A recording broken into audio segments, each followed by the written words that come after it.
Welcome to another Collective Influence Report and Forecast, otherwise known as CIRF Report for the 9th through the 16th September 2021. And yes, this is going to include the 9/11. But as you're going to see, the astrology with the excess pressure seems like it would be on 9/11, but it's actually on the 13th, which is a Monday. So we're going to be looking at all these influences and see what you can expect for this coming week. This is our summary slide, and we look at 3 different topic areas. We look at tropical astrology for our influence, and there's a rhyme and a reason as why I have some of these influences highlighted, such as Venus going into Scorpio. That'll be interesting. Then we have a square with Venus square Saturn, so there's a lot of tension building, and then there's a Lunar T-square going over the Galactic Center, and then so a lot of tension, right? Well, the I-Ching confirms that with excessive pressure. And then how does that overlap with the dream bot? The dream bot is where we have the collective dreamers, the collective unconscious representing all the subconscious, but combining everything. So we're looking at the most common words in the people's dreams. And it has 3 main themes this week. Fortune, so there's a money component. There's a transportation component, but it's flavored. It's not just Mercury with transportation. It's a lot more than that. And then there's sort of a timeline thing. So anyway, long story short, I know this is going to sound confusing, but I hope that by the end of this CIRF report, you'll get a really good understanding what I think is what it's going to feel like, the opportunities at play, and then most importantly, the things that we should be doing in order to maximize the energies afforded to us. So here it goes. Here's my summary of the influences, is that it does look like there's an excessive pressure. That's a given, seeing all the squares and whatnot. But in terms of the dream bot, it looks like there's a pressure to determine one way or the other. I wouldn't call it like a civil war or anything, but I'm calling it, because there's a presence of this time thing that you're going to see in the dream bot, I think there's a pressure on timeline. And I know this goes into sort of some woo-woo thought and all that. But I'm thinking that there's a positive future and a very negative future opportunity for us. And you basically determine which one you would like to be a part of. I know that sounds wacky, but that's sort of the dream bot. The rest of it just agrees with that, hey, there's going to be a lot of pressure. And fate is not determined in here on this one. I think it's more one of those books. You remember those old books where you get to pick a choice and where you want to go next? You make a decision for the character in the book, and then you have to go to a different page and start reading again. I think that's what we're looking at here this week. The Lunar T-square happens. It is pretty close to being exact, and it's hard to be exact on all 3 of those T-square points at the moment that the moon is going over the Galactic Center. So I thought that was pretty freaking cool. But anyway, let's get started with some comments first, and then we'll go into the dream bot, and then we'll get into the astrology. And finally, hang out long enough for the solution. That's the most important part. So here we go.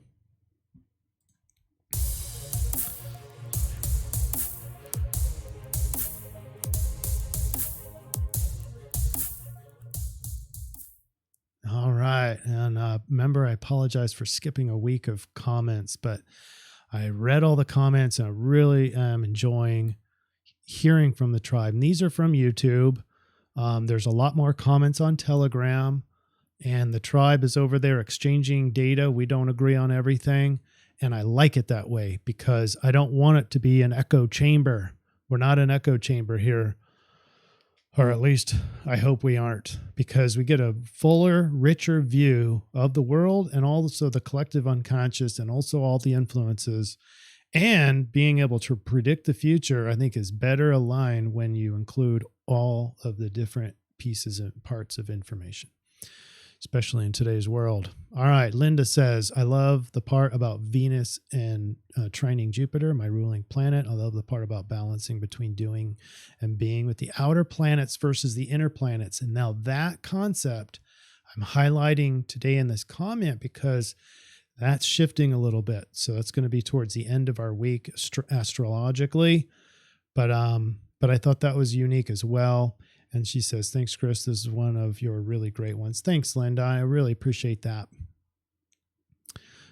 Dusty Sue says, Chris, I am told it is nearly time to harvest the weed. And there's a couple of you commenting about the weed. One of them hit the top.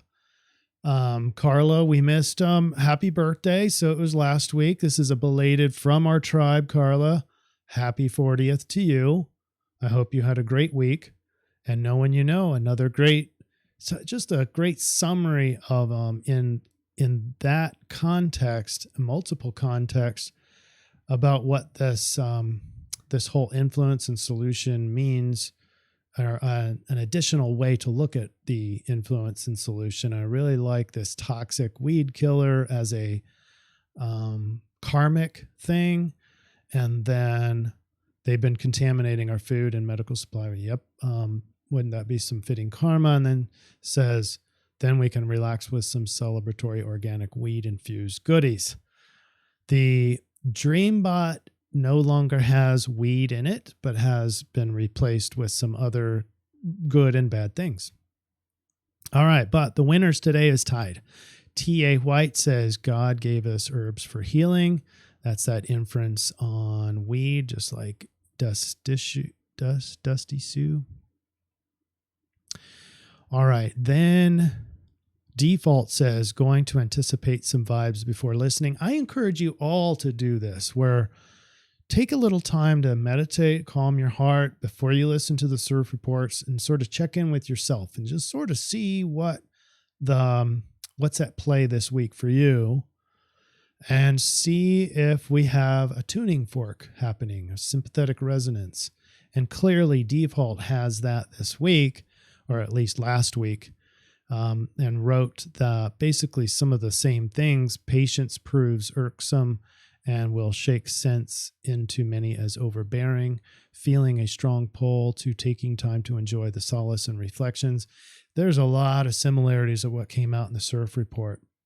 And ultimately says, be brave and stand in your truth, fearless. I love all that, but basically we're the winners of this week's comments was tied, T.A. White and Default, because they had 4 up arrows each. So thank you for your comments. Let's actually get into the DreamBot first before we get into the astrology. Where do I start?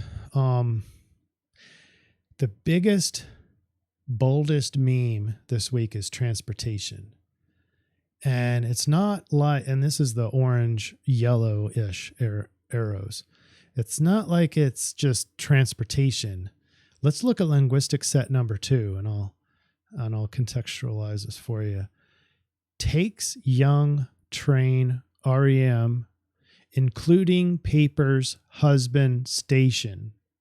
Now, if you read that again or backplay this, read it for yourself. To me, it sort of sounds more like people or men or children being taken in trains due to their papers. That sounds like Nazi Germany to me. And if you look at what's going on in Australia, this linguistic set number 2 looks eerie.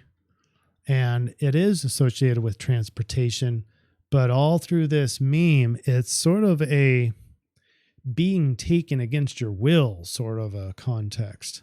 And I don't like that, except for visit. The word visit is not part of that. But if you put all that together, that's what I'm seeing in there. Linguistic set number 1 says bonus names pay forwards. So that's interesting. There's 2 words that have a very high surge score, pay and bonus, that are part of the red meme, which is fortune it's inclusive, it's numbers, it's bonus. That's the top word, bonus. So it could be monetary, or it could just be fortune, which is what I created. And the reason why I did that, because that is not only indicated in the red arrows, but it's direct overlap with what you're going to find out in the I-Ching reading, fortune. We have a tale of two timelines, because I'm seeing the red arrows as a sort of a positive thing. Transportation is sort of a negative context here. And this would be more like the Saturn thing, the bearing down on and hardship and government, versus fortune and sort of Nasara, Jasara, maybe a new economic system, a bonus. It just seems very positive. So if you mix that with the blue arrows, it's all about time. And it's not just late, like bedtime and late are the highest, but there's also early and yesterday. And so I don't know. I don't have to be right, but I'm guessing that there's sort of two timeline options, the good and the bad, or the positive timeline and the negative timeline. I don't want to harp too long on this, because heck, we all know that anything can happen here in the next week or so. All right, here's the astrology. Once again, this is not on the chart in the topical charts, but I want to point out this red portion. It's still that square, Saturn square Uranus. And if you're on Telegram, you can see the massive amounts of this happening. It's Uranus is the freedom fighters, the anti-establishment. Saturn is the status quo, sort of government, big government, hardship, that sort of thing. And they're in square. They're pressurized together. They're increasing its tension. And this thing is lasting all year long. And they're not too far off right now, but they're outside of that 4-degree orbs. That's why you're not going to see it on the chart. But I wanted to point that out because it's still there. At the end of our week, Mars is going to go into Libra. At the beginning of our week, Venus is going to go into Scorpio. Both of these represent decrements. In other words, Mars and Venus, the male and the female, the yin and the yang, they're going to be weakened this week, both of them. That's their in decrement. Later on, the sun's going to go into Libra, and then you see a lot of adjustments and a lot more red. So that's the overview. Let's get started into Thursday. In spaghetti format, I'm just going to sort of pick and choose, but a lot of what we talk about throughout the days, they're consistent for the entire week. But I wanted to start with what's most pressing right now. In Thursday, September 9th, is Mercury in conjunct Uranus. So comms and transportation are adjusting to changes. So there's like a double change here. The alignment is about change, adjustment, and Uranus is about change and adjustment. So there's a lot of adjusting for Mercury. Mercury in Libra. So mind wants justice. Mind wants equilibrium. Well, your communication and Mercury is also transportation. There are a lot of changes there. Then we have all week long Sun oppose Neptune. This is going to be a part of our T-square later on. So its ego is at odds with or having to balance out what you're imagining, or escapism. And the sun is over in Virgo. So it's like this to-do thing. It's sort of that do versus be. It's similar to what we talked about last week. And that's still a strain here. But I think this one has more to do with just ego, because sun represents identity and ego. And so I wouldn't call it like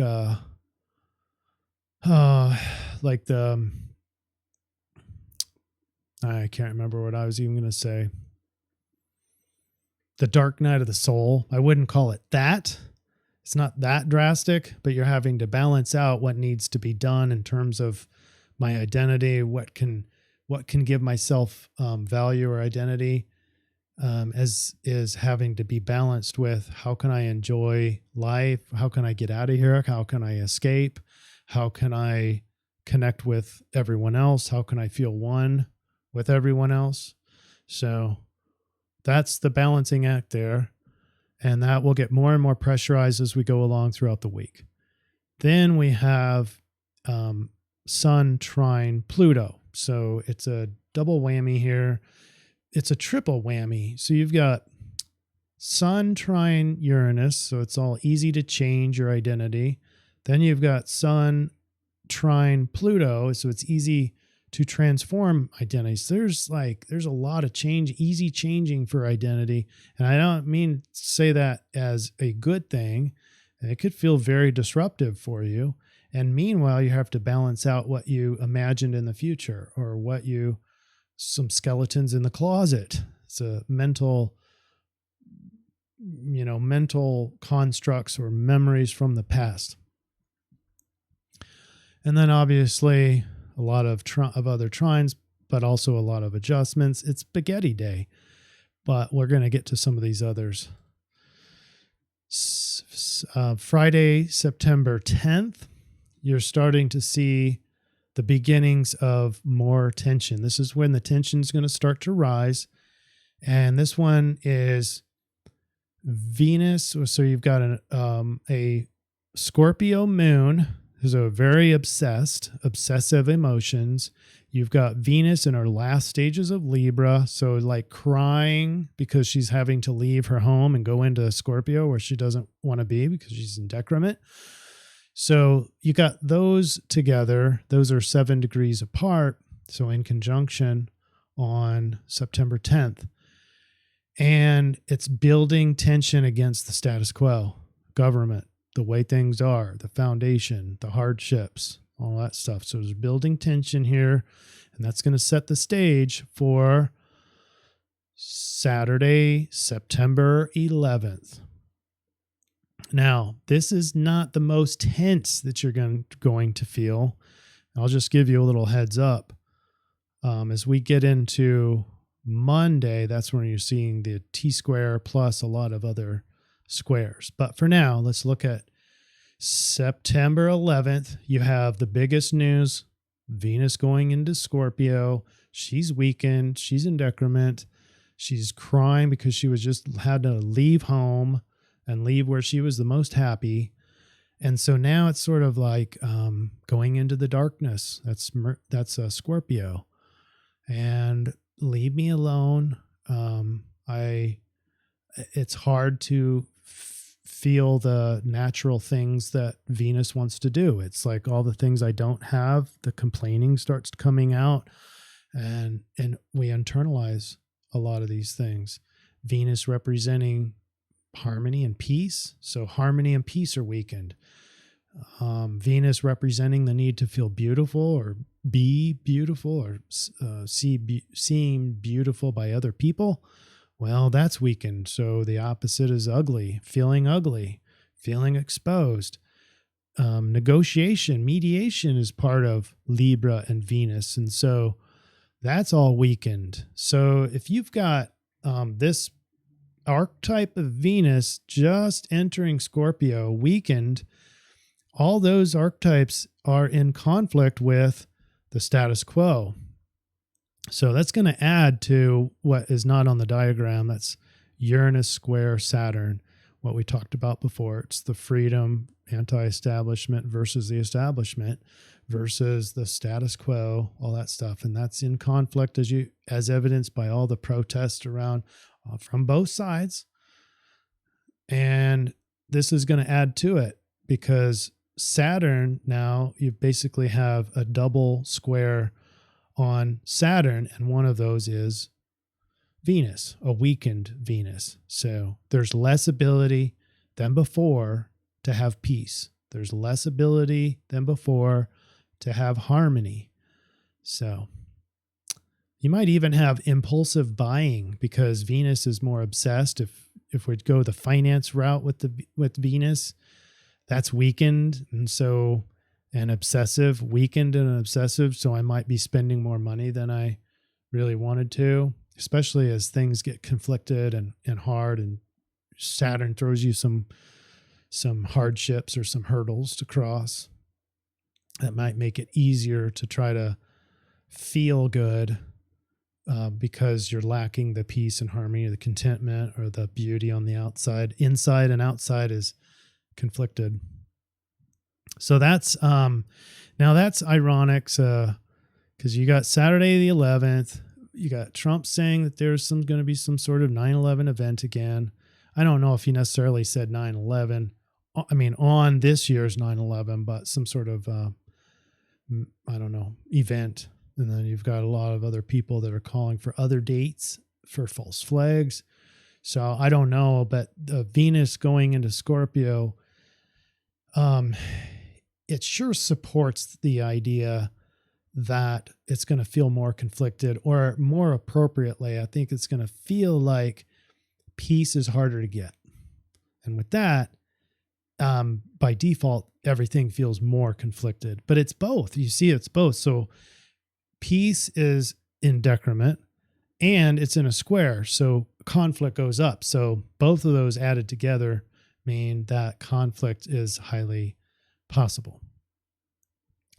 Sunday the 12th, Mercury is now in square with Pluto. So now we're conflicted with transformation. It's the pressure to transform, the pressure and the awareness of the need to transform.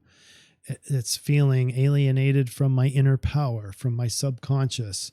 We're at odds. My mind is easily going to wisdom and synchronicity and luck and optimism with Jupiter, because Mercury trine Jupiter. But this is a very weak one. This is just starting. Mercury's at 16 degrees Libra. So almost 8 degrees out of this orb of Jupiter. So that's a very weak trine, but it's going to get stronger as we go along. And that's the same thing happening with this square. But that's why I'm bringing out Mercury right now.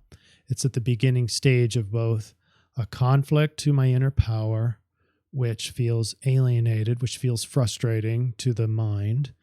And you're going to see potentially transformation of transport. And, you know, if we remember the Dreambot, transport was sort of, there's a lot going on in transportation, obviously. Trucks, protests. So anyway, look for that to get heightened. There might be a chance to gain wisdom in that sector, in mind, logical thinking, and transportation, but it might be excessive. It might be overly optimistic. That's the tendency for Jupiter's, to be overly optimistic.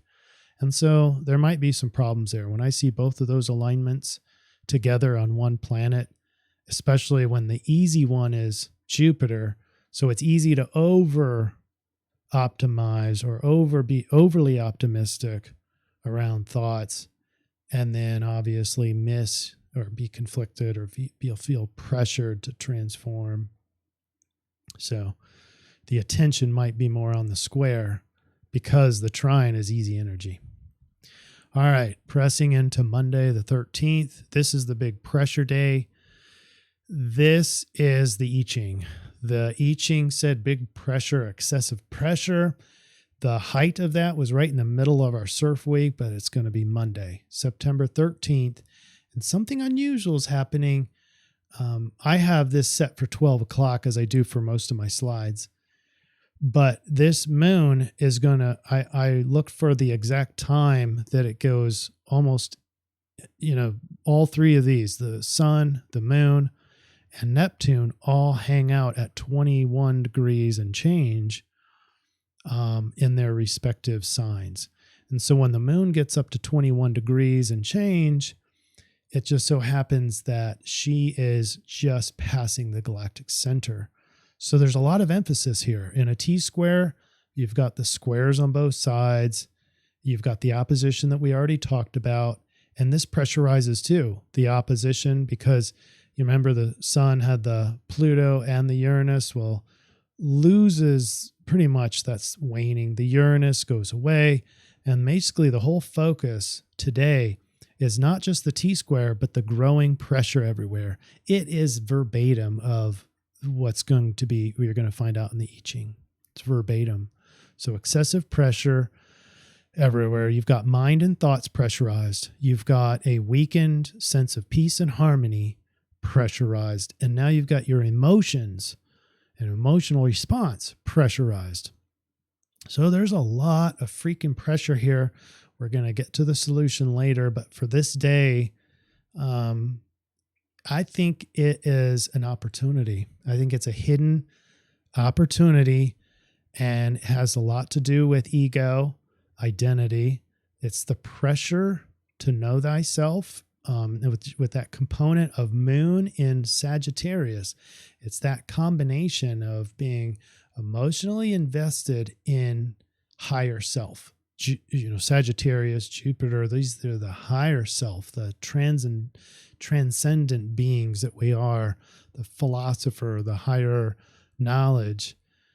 And the moon is in there. So moon is the knowing, the inner knowing, the intuitive complex of who we really are. And as this crosses the galactic center, I think that's the opportunity, the outlet to really know thyself.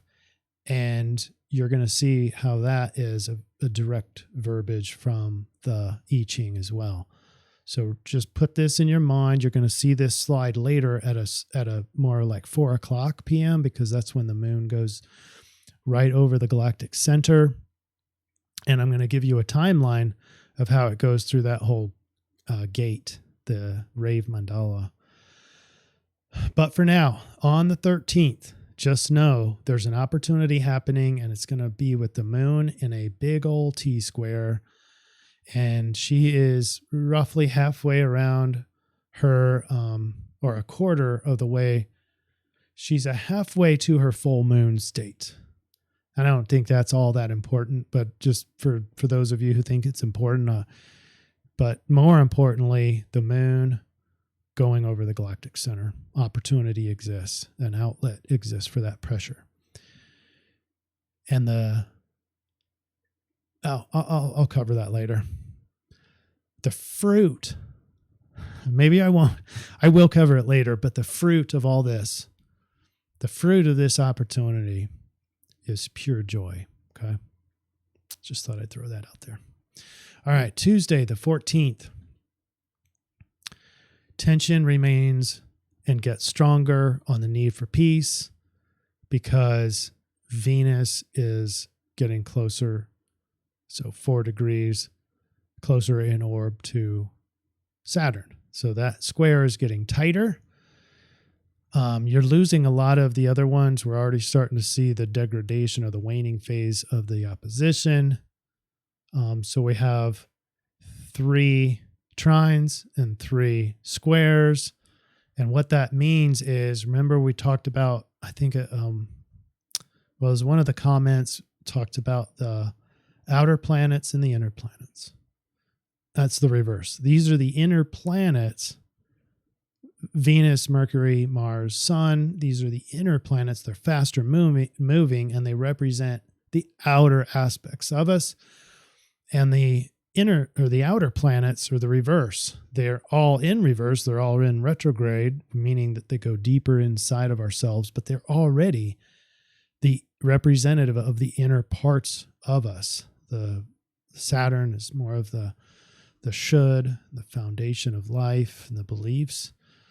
And Jupiter's the higher level wisdom and knowledge. You got the dreams of Neptune, possibilities of what could be and our connectedness to everyone else.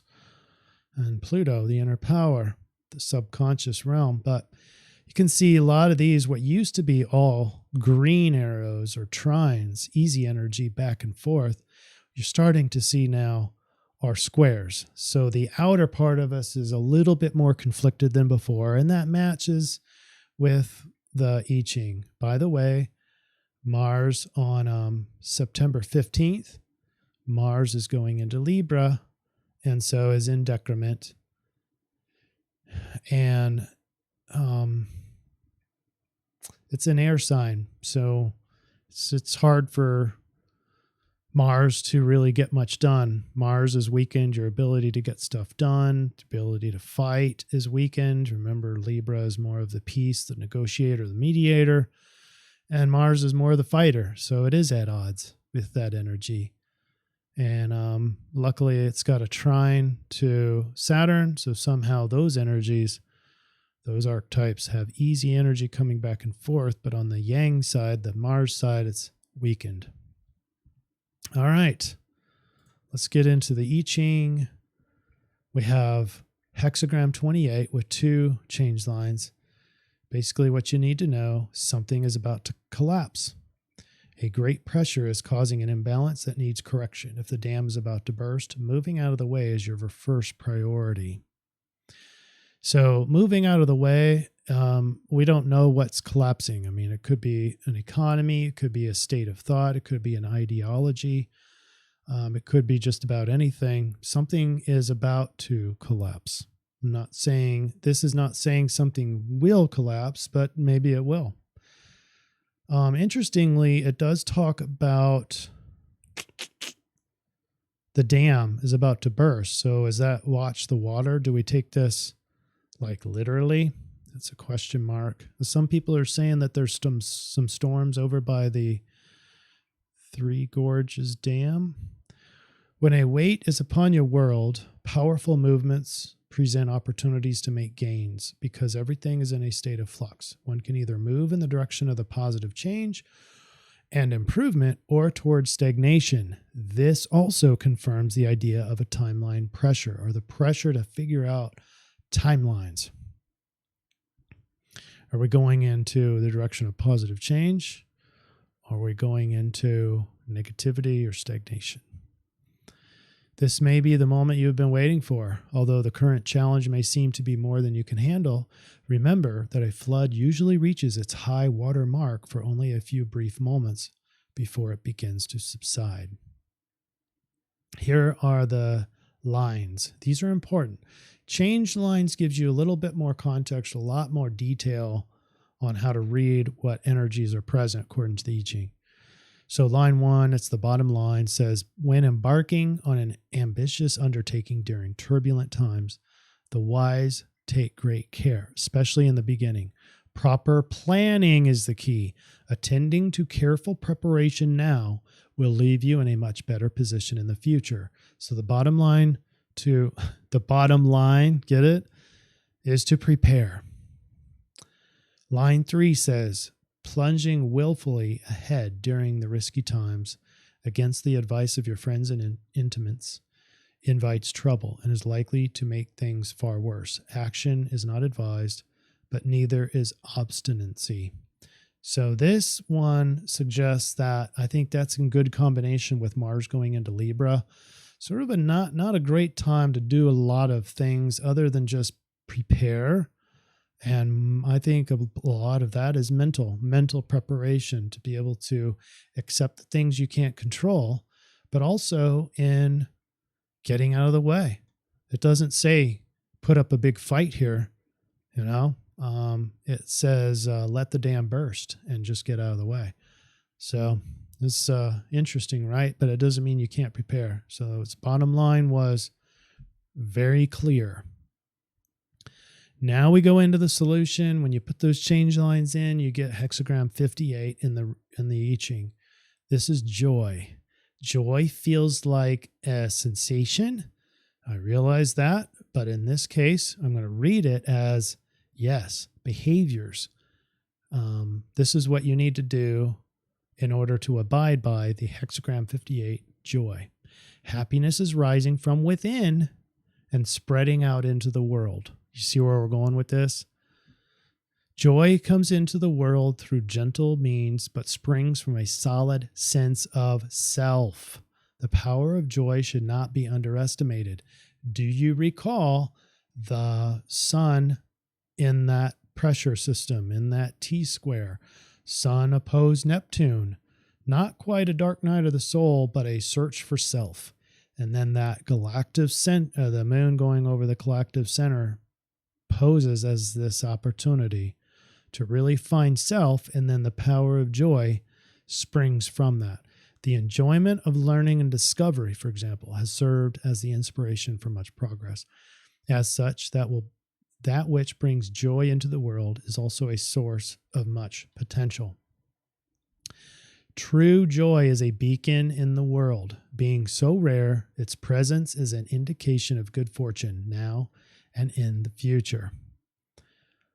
There's your fortune right there. Remember the dream bot, the money theme, the bonus, the pay, the numbers. It all pointed to fortune as evidenced by the I-Ching overlap. All right. As I mentioned before, this is about 3 p.m. Central Daylight Time on September 30th. The moon is roughly as close to you can get to both of these, Neptune and the sun. And so it is a very, very tight T-square. Mars is included, but it's 8 degrees away from the sun. So it's a very loose addition here, but it's an important one because it does give you the ability to do stuff for your search for identity. But mostly it's going to be your emotions. It's the emotional knowing. It's your intuitive body that is going through Ophiuchus, which is at the edge of, it's the back edge of Sagittarius, the tropical Sagittarius. It's in hexagram 26 of the Rave Mandala. That's human design.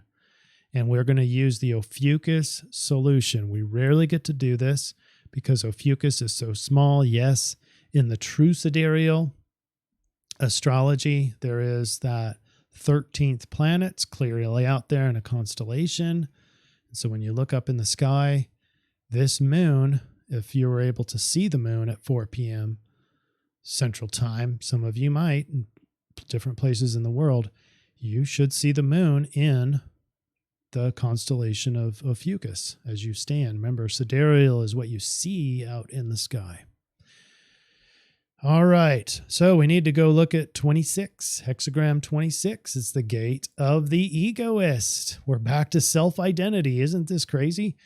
Every gate in design, it's by its nature dualistic. From the mouth of the great liar can also come the great truth. This is the gate of the ego's strength. The channel forms one of the main health networks in the body. The 26th gate is the gate of the thymus gland. There, our immune system is developed during the prenatal phase. It is the only direct connection between ego and the spleen, and thusly can cleanse the ego and how its memory is applied. All right, so making all these connections for us, we've already seen from the astrology how important the search for ego is, or identity. And so what the rave is saying quite literally is that your physical health is important in this venture. And specifically, it's the spleen. So I put a link here. I'm going to click it. I'm going to bring this over. And so here is, to make sure that it's recording correctly. Here's what I found. It's cleansing the spleen. And it walks you through how to clean, detoxify your spleen. So I would encourage you to go to this link. It's doctorsbeyondmedicine.com, or you can just do a detox your spleen on any search engine and go ahead and clean up the spleen to facilitate, according to the rave, facilitate your connection to the ego and give your ego more strength and more knowing who you are. All right. Now in gate 26, the moon, in all day on the 13th, you're going to see the moon going over the galactic center and also transiting all these lines. It's going to go from line 1 at 8:23 a.m. Central Daylight Time all the way to 6 p.m. Central Daylight Time. It's transiting very quickly through this through this gate. So, man, there's a lot here. I encourage you just to take a snapshot of this, and hopefully you'll be able to read through the various times on here. But basically, you've got a bird in hand, the lessons of history. Now you're starting to see through your thoughts, through your memories, yourself, your lineage, through your lifetime, so you can get a better idea for who you are. And when you find that, you get authority at the end. And then through that, according to the I-Ching, you get joy. And it's not like you obtain joy. You're actually spawning it from inside, and it emanates out. And you may not even really know it, but other people can see it. So out of this pressure cooker, pressure is what creates diamonds. It creates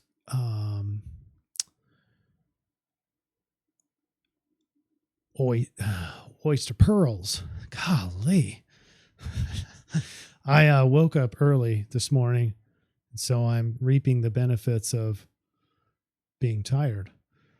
The maximization of the power of memory applied to nurturing of continuity. All right. The natural attainment of influence justified by the correctness of action. And interestingly, in here, right in the middle, is this censorship thing. This is a weird one to me. And you have both sides. In order to find ego, in order to capture and tame the great part of you, you need an element of eliminating memory. So crazy, because it's called censorship, and we know what's happening in the world today. Censorship, but the moon's going to be going through here, and that'll be interesting in terms of your search for identity. So take a snapshot of this right now, and then read through it at your leisure. All right, that's it for that. Let's get into the solution slide.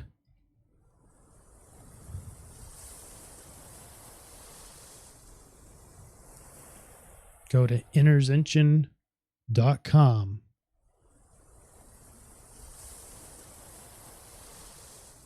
How is that for an advertisement? Go to interzension.com for inner peace. That's what interzension is. It's the search for the ultimate inner peace. And this week is sort of like that, but it's just the search for self.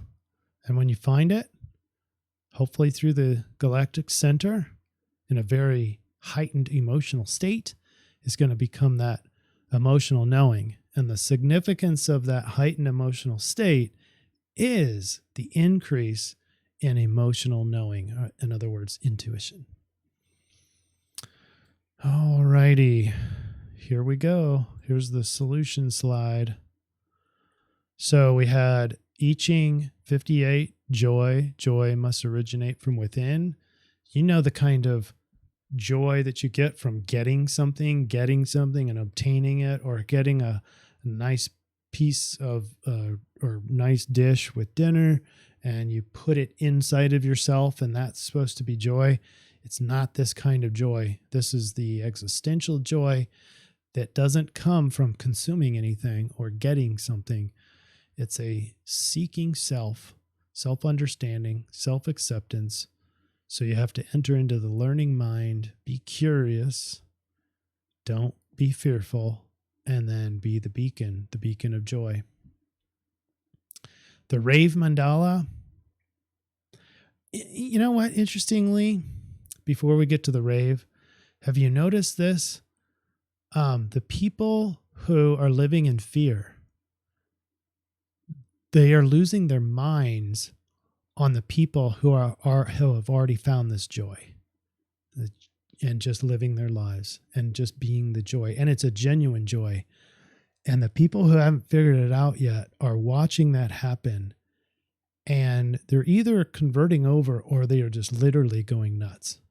So that's a really interesting phenomenon, in my opinion. I think you're going to see more of that this week. The Rave Mandala was the gate of the egoist and the taming of the power of the great. Do your spleen detox. That's the last time I'm going to talk about the spleen. And you might feel a great anger and a great pressure, but you allow that to flood the memory bank and instruct you on your power, your ego, and the taming of it. That's the important one, the taming of the power of the ego, not just to grow ego. That's not what we're doing. We're learning ego. We're learning that part of ourselves and then taming it such that you find joy. Okay. And then Ophiuchus is, because we hardly ever talk about Ophiuchus, trying new things, breaking routines. He uses humor and passion, very straightforward, almost to a fault, strong sense of freedom, but can be a very impulsive, boastful, prideful, jealous, and has a poisonous tongue. So you want to avoid those negative things. So here we go. Here's the overlap of all three. And they're pretty well, they orchestrate very well together. So first, notice behavioral urges when pressure gets excessive. And that's going to be centered around the 13th of September. But remember that pressure is growing right from the first day, Thursday, and it's growing all the way through the week. Sort of like a bell curve. The height is going to be the 13th, and then it'll crest and go downward. Attachments of all kinds will tether the Sagittarius moon, causing an extra pressure and willpower to free oneself. All three solution modalities seem to suggest freedom and self-orientation, but this week doesn't need to be spent alone. So freedom is more of a state of mind. In terms of social, it doesn't mean you have to go be alone to have that freedom. And that's the illusion from Sag Sag moon. It's that illusion that I can only be free if I'm alone. But it's on the continuum for Sag. On the one hand, I've got to go. I've got to be detached from everything. Oh my God, I'm so alone. So it's the one package. It's the continuum. So make sure you recognize that this week. The main keys this week need to start inside of self, learning and honing ego, seek self-understanding with emotions, your past, your personality profiles, maybe get an astrology reading, interzention.com, dream work, etc. Well, actually, I don't have any room to do any astrology readings or dream work of any sort within the next 3 weeks. So that won't work for you. But you have other astrologers around here. And that's a way to learn self. Dream work is a fantastic way to learn self. Interzention.com, the very first podcast is with J.M. DeBoard. He's the dream expert. Go listen to that one and learn how to give yourself the gift of learning from your dreams. All right. Strong assimilation of self will produce joy that emanates outward. The level can always be increased, but not by sheer willpower, nor by obtaining it from outside you. So what it's trying to say here is, yeah, you want more joy. So this is not something that you can go just boost just by itself. It's the seeking inward, especially around that galactic center. As the moon flies past the galactic center, Ophiuchus, emotional energy, is best dealt with by trying new things, breaking your routine, and freedom orientation. Just be yourself. Follow your passion, which also feeds into self-understanding and hence greater joy that becomes the beacon to the sad, mad, disintegrating world. All right? Be the joy, but not if it's not authentic. Well, let's get rid of the double negatives. Be the joy by extreme, radical understanding of self and radical acceptance of self. Deep inside of you. The deeper you go, the more understanding you get, the more joy you tap into, and it comes out through authenticity. And that's the most beneficial influence that we have, because the people who are witnessing this, they have a choice. They can either just literally go nuts or say, I want that too. I want that joy. All right. I hope that helps everybody. 50 minutes again. but I think it was warranted this week. Thanks everybody for the comments. See you on Telegram. Let's share more ideas. And thank you all. We are powerful together, especially when we all find our joy individually. All right, take care. Bye.